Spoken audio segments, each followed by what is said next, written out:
ngijabule ukuthi ivuleka Zulu ngisho phakathi khalakatho. Kangaka. Usho ukuthi usangabuza yini. Ngeke vele ufile usodikisa. Noma uthi mthinte eswele usadikisa. Ikhanda lakho liyasebenza kahle. Ha? Lento ibhemayo kuyixaka ngesinye isikhathi kukhafulisa umlilo.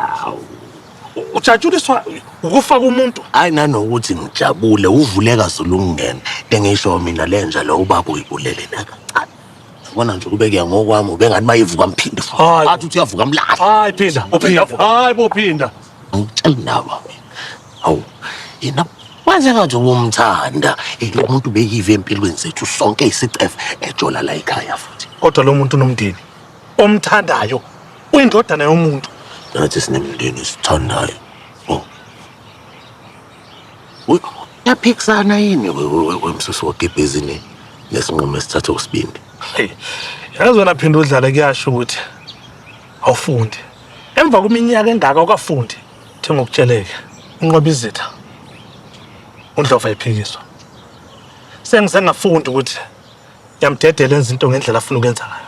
Ngoba nyamazi ubafuna ukuthi unjani. Kusukela ebuncaneni bethu. Inqoba izitha ayi ukuthi unonya. Wenzwe isimo esidlule kuso somndeni. Wazi kahle ukuthi unqoba izitha wafelwa umfazi nabantwana ngendlela esihlungu kanjani. Ngakho ke ukufaka umuntu akakuthathi lula. Ayiyona into okudlala.